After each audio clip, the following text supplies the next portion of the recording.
17 বছরের আইনি লড়াই শেষে চাকরি ফেরত পেলেন 27তম বিসিএস এর এই নিয়োগ বঞ্চিতরা। রায়ের পর স্বস্তি নিয়ে একে একে বের হলেন দেশের সর্বোচ্চ আদালত থেকে।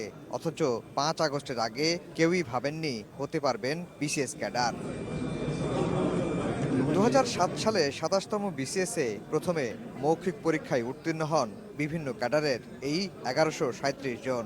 এরপর 111-এ তাদের সেই নিয়োগ চূড়ান্ত না করে আইন বহির্ভূতভাবে তাদের দ্বিতীয় মৌখিক পরীক্ষায় ডাকা হয়। শুরু হয় আইনি লড়াই। হাইকোর্টের একটি বেঞ্চ তাদের নিয়োগ অবৈধ বললেও আরেক বেঞ্চ দ্বিতীয় ভাইভাকে বৈধতা দেন। সে সময় আপিল বিভাগ এ নিয়োগ বাতিল করে দেন। 5 আগস্ট ছাত্র জনতার অভ্যুত্থানের পর সর্বোচ্চ আদালতে রিভিউ করেন নিয়োগ বঞ্চিতরা। চূড়ান্ত রায়ে সবাইকেই চাকরি ফেরত দেওয়ার নির্দেশ দেন আপিল বিভাগ।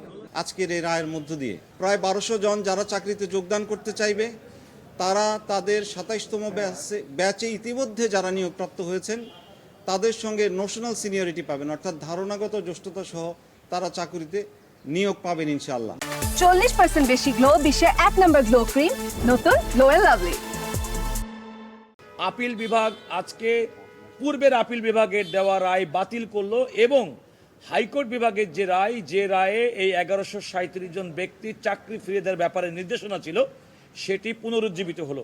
ছাত্রদের প্রতি শ্রদ্ধা নিবেদন করে ন্যায় নিষ্ঠার সহিত নতুন বাংলাদেশ গঠনের ক্ষেত্রে তারা যেন আপ্রাণ ভূমিকা রাখে, এই আহ্বান সকলের প্রতি থাকবে। রায়ে সন্তোষ প্রকাশ করে ভুক্তভোগীরা বললেন এটি অভাবনীয়। 18 বছর আমরা ডোর টু ডোর হেঁটেছি, আজকে যে রায় পেলাম আলহামদুলিল্লাহ।